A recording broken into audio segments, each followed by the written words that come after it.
guys, welcome back to another video. My name is Lindsay and this is my channel Lindsay Talks a Lot, where I talk in particular about books. But today I wanted to try something new, so I'm going to be doing a 24-hour reading vlog.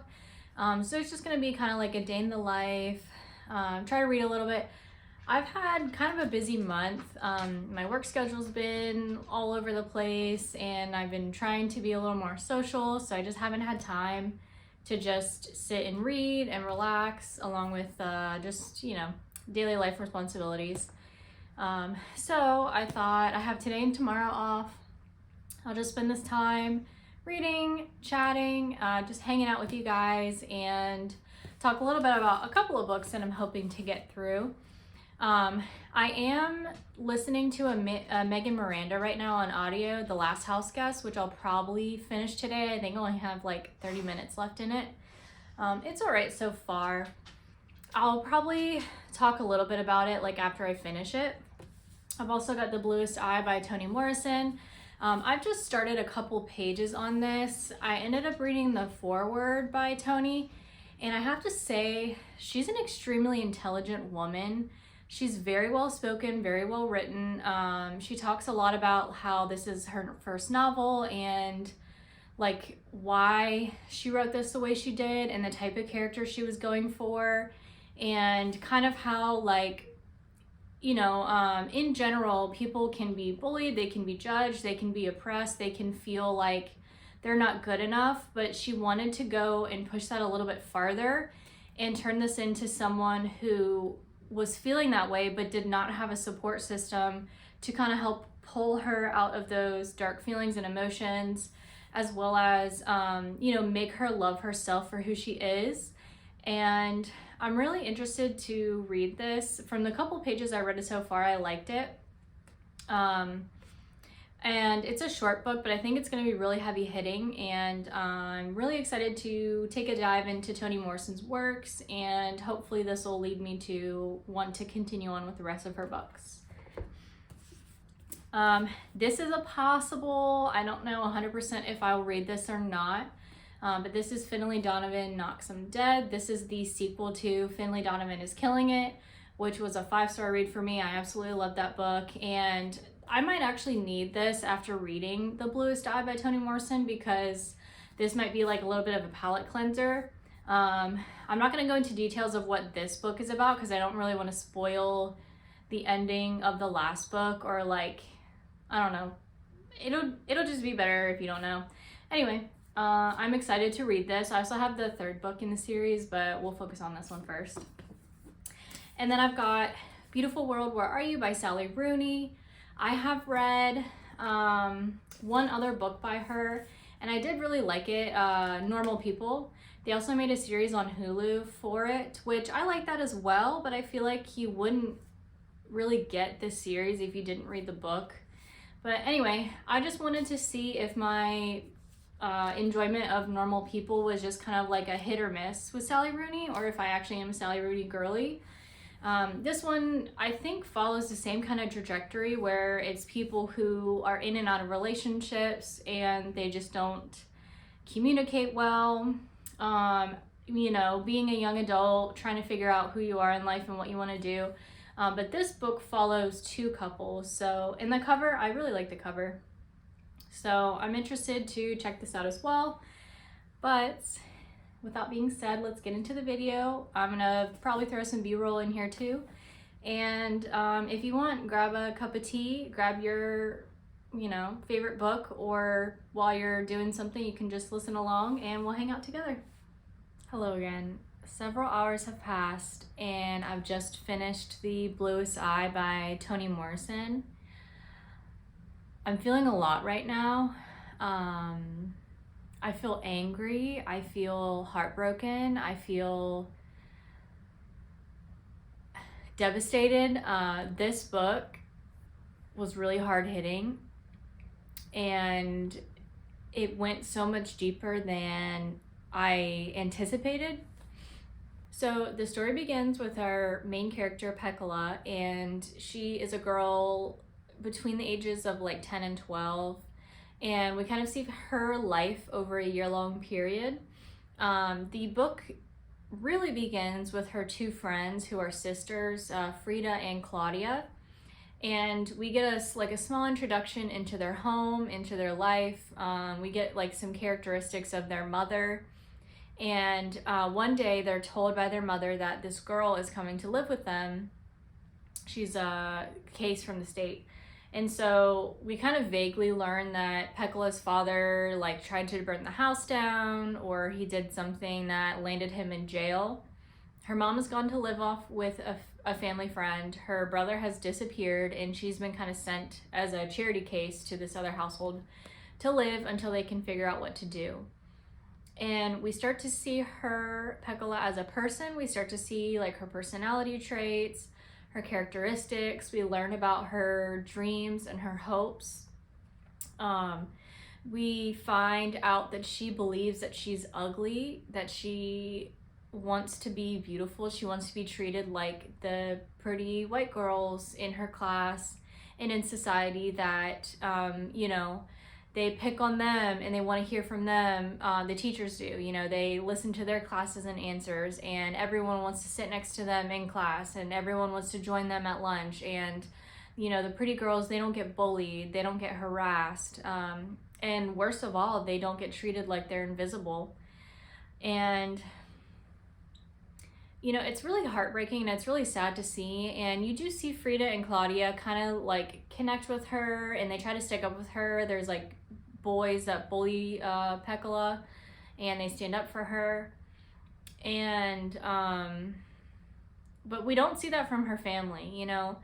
We don't see any support system. We don't see any like words of love and encouragement. And her home life sucks. She's got an alcoholic, abusive father.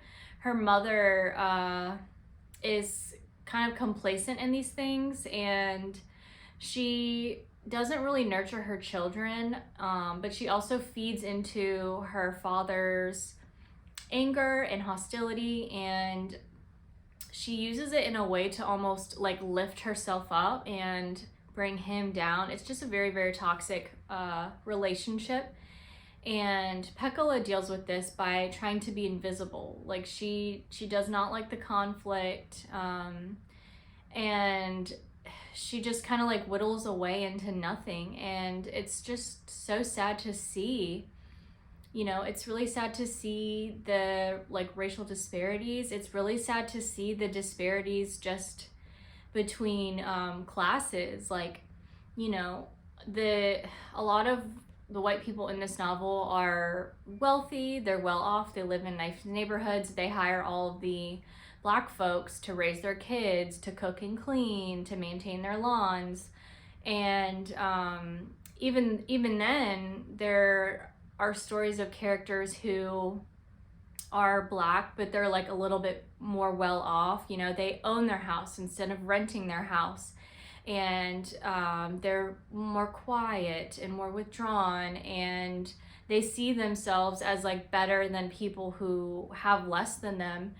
And that's just really devastating, because the only thing that separates any of these characters is wealth.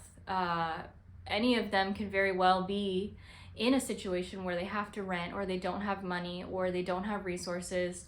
And it's something that's completely out of most of these people's control, yet it's the one thing that drives them to judge and hate. And so we see Pekola's story, but we also see the story of her parents. When they were growing up, all the dreams and hopes and desires that they had, and how their life circumstances led them to be the people who they are in the situations that they're in. And it does leave some insight into who the characters are now, but it still makes me so angry, because at the end of the day, like, no matter the circumstance, these people had choices, and they chose to do what they did, or they chose to do nothing at all. And that is a choice regardless of gender, race, income, personal, social choices that kind of pushed Pekola. Pekola into these deeper, darker places. And it just, yeah, it's just so well written. Not a lot happens in this book. It's very character driven, but sorry, there's just one thing that really happens to her that just totally devastates me, and it's really sad to see how her family reacts, how the community reacts, and how her friends react. And sorry, it's just a really hard book. It's a really deep and emotional book. It's really well written. It's really beautiful for how tragic that it is. And I'm really glad I read it. Sorry that this is so depressing. Hopefully the next thing I read is a little bit more lighthearted, but this was a really good one. It's gonna sit with me for a while. And yeah, I'm gonna take a little break. I think I'm gonna go to the store, just get some fresh air, you know, kind of clear my mind. I'll probably finish that Megan Miranda book in the car on the way to the store. And then I'll come back, do an update on that, and I'm gonna do a little bit of cooking, so I might show that if I can get a good setup for that. But I hope your guys' day is going well. I hope if you're reading, it's something a little less emotional, providing a little less turmoil in your life. But if you are feeling like pushing yourself and challenging yourself to read something that's deep and moving and just provides a lot of perspective, then I would definitely recommend reading The Bluest Eye. But I'll see you around. So some time has passed. I finished the audiobook of The Last House Guest by Megan Miranda. Got some stuff done around the house, went grocery shopping, and I finally settled back down. And I picked up the Sally Rooney. I'm just about 100 pages in now. Let me talk a little bit about the Megan Miranda though. So it was ended up being a 3-star read for me. It was my first that I've read from her. You know, her writing style isn't terrible, but I just wasn't really impressed with the plot twist. I thought the main character Avery was kind of flat, and I didn't understand the decisions that her character make, because at some point she would be trusting this person, and then at other points she wouldn't be trusting another person for no good reason. And I didn't really care for the final reveal, big bad guy, and I just wasn't crazy about it. It wasn't a terrible read. I mean, it was easy to listen to on audio. I listened to it mostly yesterday when I was just cleaning and doing stuff around the house where I couldn't just sit down and read. So I would probably pick up another one of hers just to check it out on audio. Wasn't terrible, but wasn't a huge fan. Now with this book, Beautiful World, Where Are You? We have our main characters, Eileen and Alice. They're two best friends. They met in college, and we're starting to get glimpses into their lives. We get a little bit of background about how they met and what their degrees were and what their current occupations are. Alice is a writer. Eileen is a magazine editor. So I can see how people either really don't like Sally Rooney's books at all or really like them. Her writing is very dry, it's very to the point. Her books focus a lot on the interactions between the people in them, and it's just really fascinating to me. I'm really enjoying it so far. So Alice has met this guy Felix. Their relationship is very awkward. They kind of clash. Their interactions with each other feel very awkward and stilted, and I feel uncomfortable reading about them, and I'm okay, why don't you guys just stop talking to each other? But allegedly this is going to lead into a romantic relationship. We'll see. Eileen, on the other hand, I really like her character. She initially is dating this guy, and then he breaks up with her. And she is on and off with this other guy, Simon, who she kind of grew up with. He's a little bit older than her, and she's kind of always been infatuated with him, but he's just been more closed off and mysterious. Alice's character is a little bit strange. She is more closed off, and like quirky. But like both of these characters are extremely intelligent. They're way more intelligent than I could be. And Alice and Eileen are living in two completely different places, and they communicate mostly through email. And I think it's kind of funny because like some of their emails go into these deep political debates, and they talk about like history, and they have these like internal struggles, and almost like I would describe it as like a midlife crisis that I feel like everybody has, especially like they're in their 20s and I am also. So I can feel this kind of sense of like doom, like where you think about the bigger picture of things, and it's like your life, you worry about all the things that are going on in the world, the current political climate, people suffering, plastic, climate change. And then at the same point you think like, well, if I died today, like nothing really matters, like my life was not significant at all. And those big deep thoughts that like kind of make you sick to your stomach. So it's interesting, like half of that I'm like, okay, this is kind of boring and dry and whatever, but the other half of it is intriguing because intertwined with these deep stimulating intellectual thoughts, they're just like, well, this guy was a jerk to me, and just gossiping and just being like young women. So I'm really liking it so far. Nothing too crazy has happened. Like I said, I think a lot of her books are more character driven than plot driven. But I'll definitely update you guys maybe at the halfway point, if not like close to finishing and then at the end. But yeah, I'm gonna get back to it.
So it's the next day. I stayed up pretty late last night reading. I got like halfway through this Sally Rooney, and I've just been reading a little bit more this morning, but I thought I was at a good point to kind of update you guys. So I think in my last clip I just kind of briefly described like the plot of the book, or like the lack of.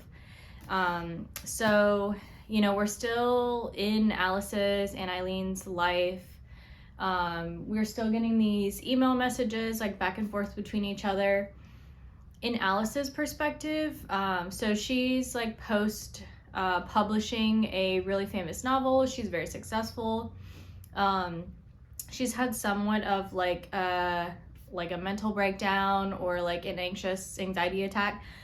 And she's post that she's kind of moved away from Dublin to try to have like a more quiet, peaceful life, to try to get herself back on track. And she's starting to get back into like having book signings and interviews, and she's doing a little bit of traveling. She's also like starting to build a relationship with Felix. To be honest, I really don't get their relationship at all. It does remind me of the relationship in Normal People, where I felt like the two main characters just really didn't make sense together. And I still feel that way about these two. I just don't get it. I really don't. I don't really feel like I understand Alice's character very well. But it still is, it intrigues me. Like, I'm just trying to figure out like what's going on in here, and I think that's what's keeping me reading.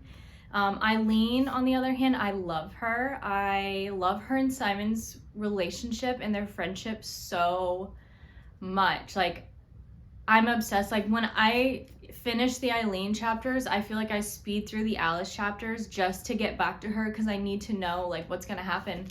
So Eileen and Simon have kind of grown up together. They, like, she had a crush on him when she was a teenager. He's like 5 years older than her. And as an adult, they kind of weaved that friendship into more of a romantic relationship. And in my opinion, they both like are totally in love with each other, but they've just never made that deep commitment. And I just gush, like, when they are together, like the conversations they have, the chemistry they have. And Sally Rooney also goes back and does flashbacks of like little moments of their past, like when they were teenagers together, when she was in her early 20s, and to like most recently. And I just love Simon. I love his quietness, his desire to just make Eileen happy and to be supportive for her. Kind of the frustration Eileen has had with Simon in the past is that he's not very open. He doesn't really talk about himself. He doesn't lean on anybody. You know, he doesn't talk about the things that he's going on in his life and the troubles that he's had. But he's starting to open up a little bit more, and their communication between each other is improving. But like, we're still just waiting for, like, I don't know if I'm just waiting for the ball to drop and something horrible to happen and them to just like sever, which I don't think is gonna happen. I'm just hoping that like they can just admit to each other that they want to be with each other and just have a beautiful relationship. So I have a little bit left to go. I'm rooting for them. I hope it'll happen. Alice and Felix, I don't know what to think. This whole time I haven't known what to think. I feel bad for Alice. I feel like she doesn't really have a place and she's kind of lost. But you know what? You don't need a significant other to be happy in life. Like, you don't need a dramatic love story to be happy. Like, you can still enjoy your life and be single or be in non-serious relationships. But I'll update you guys when I finish. I'm really liking it though. Like, even though Alice and Felix portions I don't really get, I still like it. I just really enjoy Sally Rooney's writing. I think she's very clever, she's very intelligent, and I enjoy these like intermixings of deeper, more philosophical thoughts, as well as just regular emotions, dealing with everyday life, dealing with personal conflicts and relationship constructs. I really like it. I'm liking it more than I liked Normal People, but I'll keep you guys posted. You guys, I have a confession. I'm a Sally Rooney girly. Okay, this is my second by her. This is a 5-star. I even put little tabs, and I want to reread it so I can go back and put tabs in other places. I just love her writing. I know, like, a part of me also gets, like, if somebody did not like this at all, I would totally get it. But I just love her writing. Like I said, she knows how to write interpersonal relationships, and she makes me care so much about these people and the little things that are going on in their lives when, like, in the grand scheme, like, none of it really matters at all. And I also kind of like how she, like, pokes fun at herself a little bit, because one of the characters in here is a writer, And, you know, her, it's Alice and then her friend Eileen are having all these emails, and like Alice is talking about, you know, all the tragedies of the world and people living in poverty and like the real struggles in life, and how she felt like it was even wrong to just write about a story when it makes no significant impact on the world. But she's just like the intellect that I wish I could be. I feel like she also, you know, like with this age demographic, like I was saying earlier, where that you're questioning like the big life things. I feel like she goes way more in depth than I normally would on my own, or even like would be able to on my own. So like things that I consider but maybe wouldn't take it to the next level, she does that, and I find that really interesting. But I'm just swooning. Yeah, this was wonderful. This was great. I loved this. I loved Eileen and Simon. They were everything. Alice and Felix grew on me. You know, I still don't get their relationship 100%, but I feel like there needs to be some kind of difference. You know, if like both couples were the same or they had the same type of relationship, it probably would be boring. But yes, Sally Rooney, you're a literary genius. I love your work. There's also a little like short story at the end of this called Mr. Salary, which I thought was just a preview for another book. But no, it's only 33 pages, and I'm really sad about it because I read the whole thing and I was like, I need to know more. I want the rest of the story. I need to know more about this couple. So maybe, I don't know if she's ever going to plan on turning that into something more, but this was a fabulous book. I'm so glad I read it. Yeah, just happy. So happy. I've also gotten a little bit into Finlay Donovan Knocks 'Em Dead, the sequel to Finlay Donovan's Killing It. Only about like 50 pages or so, and I'm really liking it so far. You know, Finlay still got the small like quips and humor.